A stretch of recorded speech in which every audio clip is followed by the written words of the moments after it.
মসজিদের মুসল্লিগণ, সর্ববাক্যে সেই মহান আল্লাহ তাবারাক ওয়া তাআলার দরবারে প্রশংসা করি যে আল্লাহ আমাদেরকে প্রতি জুমার নেই আজকেও সালাতুল জুমা আদায় করার জন্য আমাদের সকলকেই মসজিদে আসার তৌফিক দান করেছেন।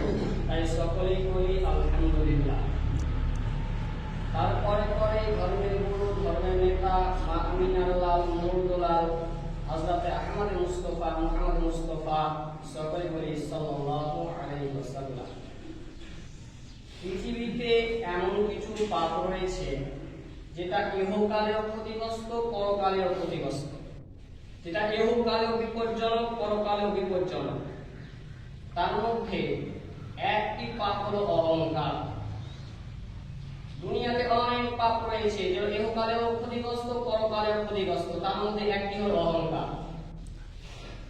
পৃথিবীতে মানুষ কয়েকটা কারণে, কয়েকটা বিষয়ে মানুষ অহংকার করে। তার মধ্যে অনেক কেউ নিজের ধন সম্পদ মাল নিয়ে অহংকার করে, আবার কেউ নিজের শক্তি নিয়ে অহংকার করে, আবার অনেকেই আছে নিজের জ্ঞান, নিজের বিদ্যা, নিজের ডিগ্রি নিয়ে অহংকার করে। আবার কেউ দেখবেন মেয়েরা নিজের চেহারা নিয়ে অহংকার করে। এরকম কয়েকটা বিষয়ে মানুষ অহংকার করে। হারেসা ইবনে ওয়াহাব রাদিয়াল্লাহু তাআলা আনহু বলেন, রাসূল সাল্লাল্লাহু আলাইহি ওয়াসাল্লাম সাহাবীদেরকে বললেন, ও আমার সাহাবীরা, আমি কি তোমাদেরকে জান্নাতি লোকদের কথা বলে দিব না কারা আল্লাহর জান্নাতে যাবে? আবার বিশ্বনবী বললেন, ও আমার সাহাবীরা, কারা আল্লাহর জাহান্নাম যাবে সেই লোকদের কথা কি আমি বলে দিব না কারা আল্লাহর জাহান্নাম যাবে? বিশ্বনবী বললেন, জান্নাতে যাবে ওই লোকগুলি কমজোর, দুর্বল, যাদেরকে মানুষেরা দুনিয়াতে হীন তুচ্ছ মনে করত। অনেক ধনী মানুষ সেই গরিব মানুষদেরকে মানুষই মনে করত না, ওই লোকগুলি আল্লাহর জাহান্নাম যাবে। আর যারা গরিব কমজোর এরা আল্লাহর জান্নাতে যাবে। আবার বিশ্বনবী বললেন, জাহান্নাম যাবে কারা? জাহান্নাম যাবে কারা? বিশ্বনবী বললেন, বদমেজাজি, রাগান্বিত, অহংকারী ব্যক্তি আল্লাহর জাহান্নাম যাবে। যারা কথায় কথায় গালিগালাজ করে, যারা কথায় কথায় রাগান্বিত হয়ে যায়, কথায় কথায় গালিগালাজ করে, মুখ খারাপ করে, ওই লোকগুলি আল্লাহর জান্নাতে যাবে না, পাবে না, পাবে না। ওই লোকগুলি কি আল্লাহ জাহান্নাম দিবে? আনাস ইবনে মালিক রাদিয়াল্লাহু তাআলা বলেন, রাসূল সাল্লাল্লাহু আলাইহি ওয়াসাল্লাম বলেছেন, তুমি পৃথিবীতে আসমান জমিন বরাবর গুনাহ করেছো, তুমি পৃথিবীতে আসমান জমিন বরাবর গুনাহ করেছো। আর সেই গুনাহ নিয়ে যদি আল্লাহর কাছে ক্ষমা চাও, আল্লাহর কাছে ক্ষমা প্রার্থনা করো, সেই আসমান জমিন বরাবর গুনাহ কি আল্লাহ ক্ষমা করবে? আল্লাহ কারো পরোয়া করেন না। বান্দা শুধু নয়, তুমি যদি গোটা পৃথিবী বরাবর পাপ করো, তুমি যদি গোটা পৃথিবী বরাবর গুনাহ করো, আর সেই গুনাহ নিয়ে যদি আল্লাহর কাছে ক্ষমা চাও, ও দয়াল মাবুদ রে, দুনিয়াতে গুনাহ করেছি, পাপ করেছি, অজান্তে পাপ করেছি, আল্লাহ তুমি আমাকে ক্ষমা করে দাও। আল্লাহ বলছেন, বান্দা তোমার গোটা পৃথিবী বরাবর গুনাহকে ক্ষমা করব, আমি আল্লাহ কারো পরোয়া করি না। তবে বান্দা শুনে নাও, তুমি যদি শিরকের মতন গুনাহ না করো, কারণ তুমি যদি শিরকের মতন গুনাহ করো, সেই গুনাহ আমি আল্লাহ ক্ষমা করব না, করব না, করব না। আব্দুল্লাহ ইবনে মাসউদ রাদিয়াল্লাহু তাআলা আনহু বলেন, রাসূল সাল্লাল্লাহু আলাইহি ওয়াসাল্লাম বলেছেন, যার অন্তরে বিন্দু পরিমাণ অহংকার থাকবে, যার অন্তরে বিন্দু পরিমাণ, যারা পরিমাণ অহংকার থাকবে, বিশ্বনবী বলছেন ওই লোকটি আল্লাহর জান্নাতে যাবে না। আবার বিশ্বনবী বলছেন, যার অন্তরে বিন্দু পরিমাণ ঈমান থাকবে, যার অন্তরে বিন্দু পরিমাণ, যারা পরিমাণ ঈমান থাকবে, ওই লোকটা আল্লাহর জাহান্নাম যাবে না, ওই লোকটা আল্লাহর জান্নাতে যাবে। কোরআনের ভিতরে আল্লাহ বলছেন, ওয়ালা তুসাইর খাদ্দাকা লিন-নাস ওয়ালা তামশি ফিল আরদি মারহান ইন্নাল্লাহা লা ইউহিব্বু কুল্লা সকল ও পৃথিবীর মানুষের দল, তোমরা দুনিয়াতে অহংকার করে চলিও না, তোমরা দুনিয়াতে অহংকার করে চলিও না। তার কারণ আল্লাহ কোনো অহংকারীকে পছন্দ করেন না। পৃথিবীতে আল্লাহ মানুষ সৃষ্টি করেছেন, যে মানুষের মধ্যে কাউকে সাদা, কাউকে কালো, কাউকে ধনী, কাউকে গরিব, কাউকে বেশি শক্তি দিয়েছে, কাউকে কম দিয়েছে। অতএব অহংকার করা চলবে না, স্বয়ং কেউ সম্পূর্ণ নয়। এই অহংকার সম্পর্কে বিশ্বনবী জনাবে মুহাম্মদুর রাসূলুল্লাহ সাল্লাল্লাহু আলাইহি ওয়াসাল্লাম কঠিন নসিহত দিয়েছেন। আবু হুরায়রা রাদিয়াল্লাহু তাআলা আনহু বলেন, রাসূল সাল্লাল্লাহু আলাইহি ওয়াসাল্লাম বলেছেন, আল্লাহ বলেন, অহংকার আমার চাদর, অহংকার আমার চাদর এবং আত্মবড়ি আমার লুঙ্গি। এই দুটির মধ্যে কেউ যদি এক নিতে চায়, আমি আল্লাহ তাকে জাহান্নাম দিব, আমি আল্লাহ তাকে জান্নাতে দেব না, দেব না, দেব না। এবার আপনাকে আমি একটা উদাহরণ দিই, আপনি বুঝতে পারবেন। মনে করেন আমার একটা অনেক প্রিয় বন্ধু আছে, অনেক দিন থেকে দেখা নাই, হঠাৎ করে দেখা হয়েছে, আমাকে দাওয়াত দিয়েছেন, আমাদের বাড়িতে অনুষ্ঠান আছে, আপনাকে আসতে হবে। আমি সেজে গুজে গিয়েছি, বন্ধুর বাড়ি দাওয়াত দিয়েছে, গিয়ে সেই বন্ধু অনেক মানুষের সামনে আমার জামাতে ছিঁড়ে ফেলে দিল। এবার বলেন, এই ঘরে পারবো না। সে আল্লাহ বলেন, অহংকার আমার চাদর ও আত্মবড়ি আমার লুঙ্গি। এই দুটির মধ্যে কেউ যদি এক দৃষ্টি নিয়ে নেয়, আমি আল্লাহ সেটা বরদাস্ত করবো না, আমি আল্লাহ তাকে জাহান্নাম দিব। বিশ্ব নবী বলছেন, শোনো, কিয়ামতের দিন অহংকারীদেরকে পিপীলিকার সমান করে দেওয়া হবে, পিঁপড়ার সমান করে দেওয়া হবে।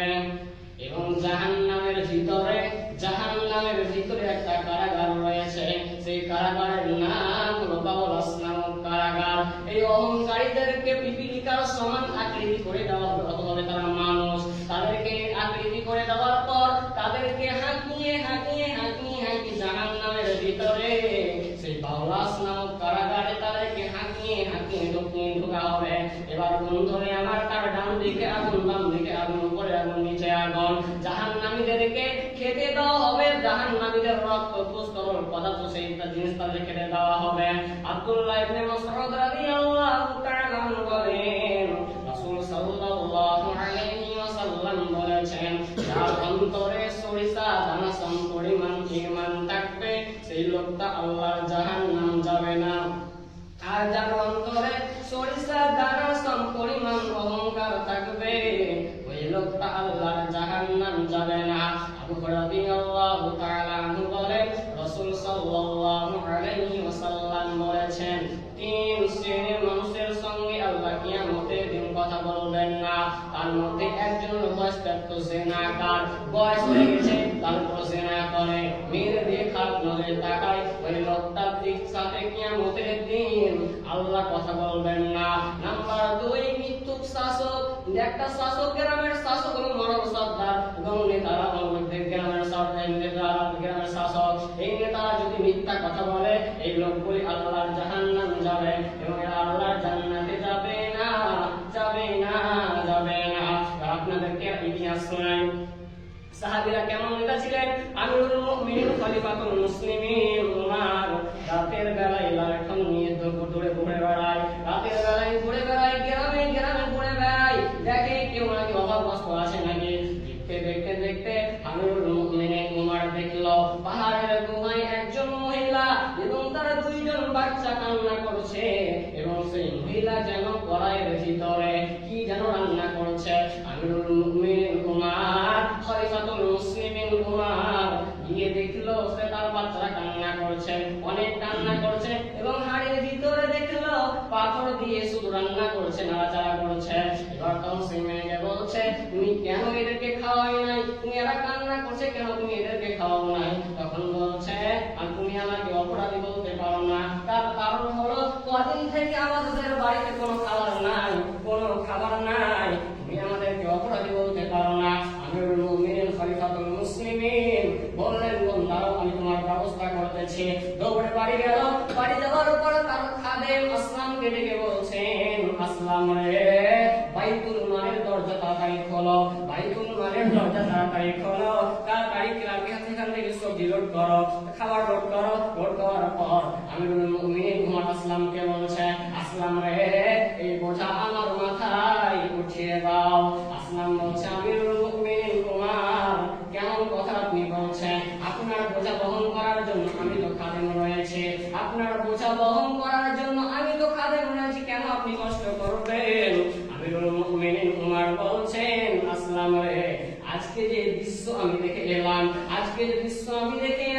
এই দৃশ্যের কারণে কিয়ামতের দিন আল্লাহ আমাকে তার গলায় না দাঁড় করায়। আমিরুল মুমিনিন উমর নিজের মাথায় বোঝা উঠিয়ে নিলেন। বোঝা উঠিয়ে নেওয়ার পর দৌড়াতে এবং তার চাকর আসলাম তার পিছন দৌড়ায়। তাড়াতাড়ি করে রান্না বান্না করার পর তাদের ছেলে পেলেদের খাওয়িয়ে দিল। তারপরে সেও মেয়েটাও খেলো। এবার মেয়েটা কাঁদতে বলছেন, উমারকে বলছেন, এই নাগরিকের যদি নেতা আমিরুল মুমিনিন উমর না হয়ে যদি আপনি হতেন কতই না ভালো হতো। তাতে আমিরুল মুমিনিন নিজের পরিচয় দিলেন না, বললেন, বোন, তুমি কাল সকালে সেই খলিফাতুল মুসলিমিন উমরের কাছে দেখা করার চেষ্টা করবে এবং সেখান থেকে আমিরুল মুমিনিন উমর চলে গেলেন। সকালবেলায় সেই মেয়ে আবার গিয়েছেন আমিরুল মুমিনিন উমরের কাছে, দেখেই চিনে গেছে এটাই তো রাতের যুবক, যাকে আমি রাতের বেলায় আপন কাপন কথা বলেছি, এটাই তো সেই যুবক, রাতের বেলায় আমি কতই না কথা তাকে বলেছি। আমিরুল মুমিনিন সেই মেয়েটাকে দেখে দাঁড়িয়ে গেলেন। দাঁড়িয়ে যাওয়ার পর বলছেন, বোন, রাতের দৃশ্য দেখে আমি আপনার জন্য যা ব্যবস্থা করেছি সব আল্লাহর জন্য। আপনি আমাকে কিয়ামতের দিন আসামের কাজ গড়াই না দাঁড় করান। আমিরুল মুমিনিন উমর বলছেন, বোন, তুমি আমাকে ক্ষমা করে দাও। এবার বন্ধু বলছে, আমি আপনাকে চিনতে পারিনি, আমাকে ক্ষমা করে দাও। আমিরুল মুমিনিন বলছে, তুমি কেন ক্ষমা চাইছো? এটা তো আমার ভুল, আমাকে দেখা দরকার ছিল। এরকম ছিল সাহাবীদের নেতারা। এবার শুনলেন একটা গ্রামের বিচার করলো, সরকার কেমন বিচার করবে না বিচার করবে, টাকা দিকে সেই দিকে বিচার, বড় লোক ছোট লোক দিকে বিচার করবে, কেমন বিচার করবে? বিশ্বনবী জনাবে মুহাম্মদুর রাসূলুল্লাহ সাল্লাল্লাহু আলাইহি ওয়াসাল্লামের কাছে দুইজন ব্যক্তি বিচার নিয়ে গেলেন। তার মধ্যে একজন হলো কাফের আর একজন হলো মুসলমান। একজন হলো কাফের ও একজন হলো মুসলমান। দুইজন মিলে গিয়েছে আমিরুল বিশ্বনবীর কাছে। বিশ্বনবী জনাবে মুহাম্মদ রাসূলুল্লাহ সাল্লাল্লাহু আলাইহি ওয়াসাল্লাম বলছেন, একটা বিচারের ছানি নিয়ে এসে বিচার করে দাও, একটা বিচারের ছানি নিয়ে এসে বিচার করে দাও।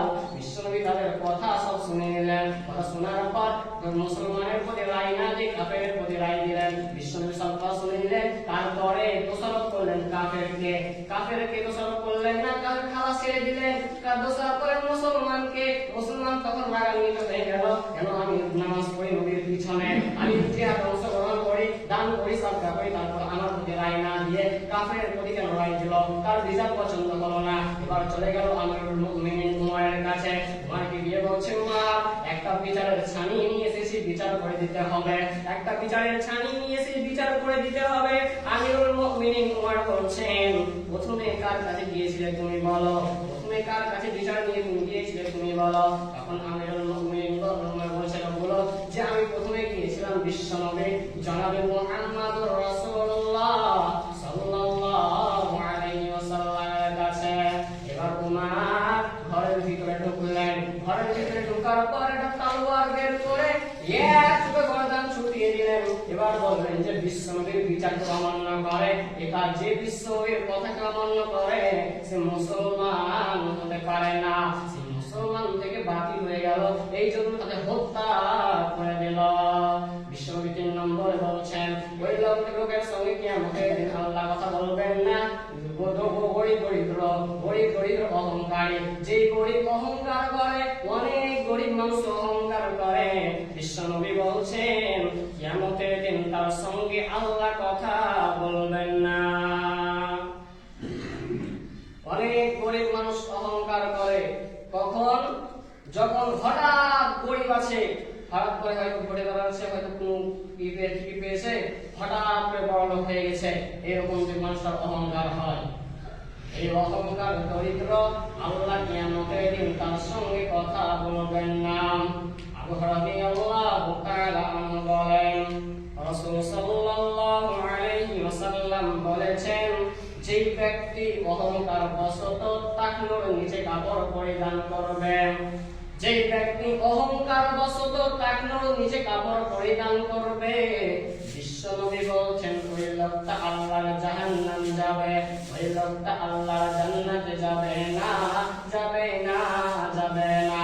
অনেক মানুষের লুঙ্গি টাকনুর নিচে থাকে, অনেক যুবকের প্যান্ট নিচে থাকে, পায়জামা পরে টাকনুর নিচে পড়ে ফ্যাশন হয়ে গেছে। আসলে বিশ্বনবী বলছেন যে লোকটা টাকনুর নিচে কাপড় পরিধান করবে ওই লোকটা আল্লাহর জান্নাতে যাবে না, পাবে না, পাবে না। অন্য হাদিসের ভিতরে নবীজি বলছেন যে ব্যক্তি টাকনুর নিচে কাপড় পরিধান করে নামাজ আদায় করলো, যে ব্যক্তি টাকনুর নিচে কাপড় পরে নামাজ আদায় করলো, আল্লাহ বলেন ওই লোকটা নামাজের মধ্যে আছে না তামাশের মধ্যে আছে, কোনো আল্লাহর যায় আসে না। তার মানে বোঝা গেল যে ব্যক্তি টাকনুর নিচে কাপড় পরিধান করে নামাজ আদায় করবে, যে ব্যক্তি টাকনুর নিচে কাপড় পরিধান করে নামাজ আদায় করবে ওই লোকটার নামাজ হবে না। সর্বপ্রথম অহংকার করেছিলেন ইবলিস। وَإِذْ قُلْنَا لِلْمَلَائِكَةِ اسْجُدُوا لِآدَمَ فَسَجَدُوا إِلَّا إِبْلِيسَ। আল্লাহ তাবারাক ওয়া তাআলা ফেরেশতাদেরকে যখন আদমকে সৃষ্টি করলেন, ফেরেশতাদেরকে নির্দেশ দিলেন ও ফেরেশতার দলেরা, ও ফেরেশতার দল, ও ফেরেশতারা তোমরা আদমকে সিজদা করো। সবাই আদমকে সিজদা করলো, কিন্তু ইবলিস অহংকার করলো, তাকাব্বুর করলো, ফাখর করলো, সে সিজদা করলো না। এই জন্য কাফেরদের অন্তর্ভুক্ত হয়ে গেল। অত কিয়ামত পর্যন্ত যত মানুষ অহংকার করবে, যত লোক অহংকার করবে, সবাই সেই ইবলিসের অন্তর্ভুক্ত হবে। কেউ আল্লাহর জান্নাতে যাবে না, পাবে না, পাবে না। এবার দেখেন বিশ্ব নবীর আখলাক চরিত্র কেমন ছিল। বিশ্বনবী অহংকার করেননি, কারণ বিশ্বনবীর জীবনে কোনো গুনাহ ছিল না। বিশ্বনবী এত বড় নেতা, নবী হয়েও কোনোদিন অহংকার করেনি। একটা মানুষ সম্পর্কে যে ব্যক্তি সব থেকে তার বিষয় ভালো জানবে সেটা হলো তার স্ত্রী। তার স্ত্রী তার যে ভিতরের কথা বাইরের কথা সব জানতে পারবে, এবং তার স্ত্রী এমন কোন পৃথিবীতে নেতা নাই যে বলবে আমার দিনের আলোতে যে আচরণ তোমরা আমার ভিতরে দেখতে পাবে, রাতের আধারে যে আচরণ আমার ভিতরে দেখতে পাবে, সব মানুষদেরকে খুলে খুলে বলে দাও। কিন্তু বিশ্বনবী জনাবে মুহাম্মদুর রাসূলুল্লাহ সাল্লাল্লাহু আলাইহি ওয়াসাল্লাম তার স্ত্রীকে বলছেন আমার দিনের আলোতে এবং রাতের আধারে যে আচরণ তোমরা আমার ভিতরে দেখতে পাবে, দিনের আলোতে এবং অন্ধকারে যে আচরণ তোমরা আমার ভিতরে দেখতে পাবে, সেই আচরণ তোমরা মানুষের কাছে খুলে খুলে বলে দাও। কিন্তু একটা স্ত্রী সব থেকে ভালোবাসে তার স্বামীকে, কিন্তু স্বামীর উপরে ঈমান আনতে পারে না। কিন্তু বিশ্বনবী জনাবে মুহাম্মদুর রাসূলুল্লাহ সাল্লাল্লাহু আলাইহি ওয়াসাল্লাম যখন নবী হলেন, নতুন নবী হয়েছে, এবার স্ত্রীকে বলছে আমি নবী হয়েছি, আল্লাহ আমাকে নবুয়ত দিয়েছে। সাথে সাথে স্ত্রী ঈমান আনলেন, আশহাদু আল্লা ইলাহা ইল্লাল্লাহু ওয়া আশহাদু আন্না মুহাম্মাদান আবদুহু ওয়া রাসূলুহু। দ্বিতীয় নম্বর, যে ব্যক্তি ওই ব্যক্তি সম্পর্কে যে সব থেকে বেশি জানবে সে হলো তার খাদেম, চাকর। সে তার খাদেম ছিল হযরত যায়েদ বিন হারেস। যায়েদ বিন হারেস চাকর ছিলেন। ছোটবেলায় 8 বছর, কোন জায়গায় 10 বছর। 10 বছরের সময় সে ছিনতাই হয়ে যায় ডাকাতের দল। একটু আপনাদেরকে বোঝানোর ঘটনাটা বলেন। যখন যায়েদ 8 বছর কিংবা 10 বছর বয়স, কোথাও 8 বছর কোথাও 10 বছর এসেছে, কোথাও যখন 8 বছর বয়স তখন তার মা এবং খালার কাছে ছিল। এবার বলছে নানি বাড়ি যাব। ছোট ছেলে যখন নানির কথা শুনলো, ছোট ছেলে বুঝতে লাগলো নানির বাড়ি যাবে। এবার একবার খালার হাত, একবার মার হাত, একবার খালার হাত, এরকম করে বাগান দিয়ে যাচ্ছে, রাস্তা দিয়ে যাচ্ছে। এমন সময় ছিনতাইয়ের দলেরা, লুটারের দলেরা সেই যায়েদকে ছিনতাই করে ডাকাতি করে নিল। এবার ডাকাতের দল তাকে বিক্রি করার জন্য নিয়ে গেল মদিনার বাজারে। মদিনার বাজারে যখন বিক্রি করার জন্য নিয়ে গেল, সেই জামানায় মানুষ বিক্রি হতো, খাদিম বিক্রি হতো। যায়েদকে বিক্রি করার জন্য মদিনার বাজারে নিয়ে যাওয়া হলো। এবার কিনলেন খাদিজার ভাতিজা কিনলো যে খাদিজাকে গিফট দিবে বলে, যে খাদিজা একাই, আমি একে দিব, তার সঙ্গে একা তার সময় টাইম পাস করবে। এবার তখন তার ভাতিজা তাকে যায়েদকে কিনলো। এবার যায়েদকে কেনার পর তার ভাতিজা খাদিজা রাদিয়াল্লাহু তাআলা আনহাকে যায়েদকে দিয়ে দিল। এবার যখন খাদিজা বিশ্ব নবী জনাবে মুহাম্মদুর রাসূলুল্লাহ সাল্লাল্লাহু আলাইহি ওয়াসাল্লামের সাথে যখন বিয়ে হয়ে গেল, তখন খাদিজা বিশ্ব নবীকে যায়েদকে দিয়ে দিলেন।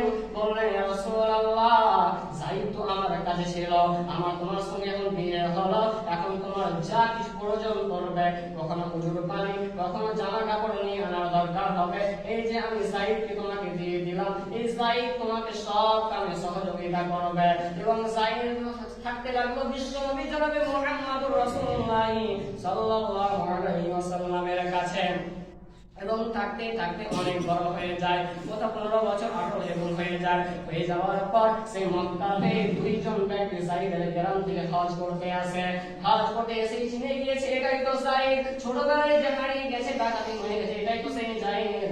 দুইজন লোক গিয়ে যায়েদের মাকে বলছে, যায়েদের আব্বাকে বলছে, ও যায়েদের আব্বা, তোমাদেরকে আর কাঁদতে হবে না, তোমাদেরকে আর কাঁদতে হবে না, তোমাদের যায়েদ রয়েছে মক্কা মুহাম্মদুর রাসূলুল্লাহ সাল্লাল্লাহু আলাইহি ওয়াসাল্লামের বাড়িতে। এবং যায়েদের বাবা এবং যায়েদের চাচা দুইজন মিলে কিছু মাল নিয়ে, কিছু দিরহাম নিয়ে চলে গেলেন বিশ্ব নবীর বাড়িতে। যে বলছে, রাসূলুল্লাহ, হাবিবাল্লাহ, আমি শুনেছি নাকি আপনার বাড়িতে আমার যায়েদ রয়েছে, যে যায়েদ ছোটবেলায় যখন আমাদের বাড়িতে 8 বছর 10 বছর ছিল, তখন চিন্তাই হয়ে যায় সেই ছেলে নাকি আপনার বাড়িতে। বিশ্ব নবী যায়েদকে রাখেন, যায়েদ রে, একটু বাইরে এসো, তুমি দেখো এই লোকগুলোকে চিনতে পারছো, এই লোকগুলিকে কি চিনতে পারছো, এটাই কি তোমার বাবা, এটাই কি তোমার চাচা? যায়েদ কাঁদতে কাঁদতে বলছেন, মারে রাসূলুল্লাহ, এটাই আমার বাবা, এটাই আমার চাচা, এটাই আমার বাবা। বিশ্বনবী কাঁদতে কাঁদতে বলছেন, যায়েদ, আজকে আমি তোমাকে চলে যেতেও বলবো না, থেকে যেতেও বলবো না। তুমি যদি চলে, আমি যদি বলি, নবী যদি বলি যায়েদ তুমি থেকে যাও, আর যদি তুমি চলে যাও, তাহলে তোমার বিশ্বনবীর কথা অমান্য হবে, আল্লাহ বরদাস্ত করবে না। আর আমি বিশ্বনবী যদি বলি যায়েদ তুমি থেকে যাও, চলে যাও, আর যদি তুমি থেকে যাও, তাহলে বিশ্বনবীর কথা অমান্য হবে। অতএব আমি আজকে কিছুই বলবো না, তোমার মন হলে থেকে যাও, আর যদি মন চাইলে চলে যাও, তুমি যেতেও পারো, থাকতেও পারো, তোমাকে কোনো বাধা দিব না। যায়েদ একবার বিশ্বনবীর দিকে তাকায়, একবার তার বাবার দিকে তাকায়, কাঁদছে এবং তার বাবাকে বলছে, বাবা বলছে, বাবা, আমি দুনিয়াতে অনেক জায়গায় ঘুরেছি, কিন্তু এমন লোক জীবনে কোথাও দেখি নাই, এমন লোককে জীবনে দেখি নাই, আমার কিসমত এখানে এসে তুলে দিয়েছে, আমি এখান থেকে আর কোথাও যাব না। যায়েদ ছোটবেলায় হারিয়ে, যায়েদ ছিলেন বিশ্বনবীর খাদেম, অনেক জায়গায় বিশ্বনবীর পুত্র হিসাবে ঘোষণা করেছেন। এই যায়েদ যখন বিশ্বনবী তাকে বললেন, যায়েদ, আমি নবী হয়েছি, আমি নবুয়ত পেয়েছি, সাথে সাথে যায়েদ ঈমান আনলেন, আশহাদু আল্লা ইলাহা ইল্লাল্লাহু ওয়া আশহাদু আন্না মুহাম্মাদান আবদুহু ওয়া রাসূলুহু। এবার 3 নম্বর যে খাদেম ছিলেন হযরতে আনাস। হযরতে আনাস বলেন, আমি 8 বছর ধরে বিশ্বনবীর খাদেমগিরি করেছি, কিন্তু কখনো জুতার পানি, কখনো জুতা সোজা করতাম, কখনো জামা এনে দিতাম, কখনো এই বিশ্বনবী আমাকে ধমক দিয়ে কথা বলেনি, ওই এটা কেন তুমি করলে না, এটা কেন করলে, এটা কেন করলে না, কোনোদিন আমাকে ধমক দিয়ে কথা বলেনি। অতএব যখন বিশ্বনবী নবী হলেন, তখন সাথে সাথে হযরতে আনাস ঈমান আনলেন, আশহাদু আল্লা ইলাহা ইল্লাল্লাহু ওয়া আশহাদু আল্লা ইলাহা ইল্লাল্লাহু ওয়াহদাহু লা শারীকা লাহু ওয়া আশহাদু আন্না মুহাম্মাদান আবদুহু ওয়া রাসূলুহু। অতএব বিশ্বনবী অহংকার করেনি এবং আমাদেরকে অহংকার থেকে বেঁচে থাকতে হবে।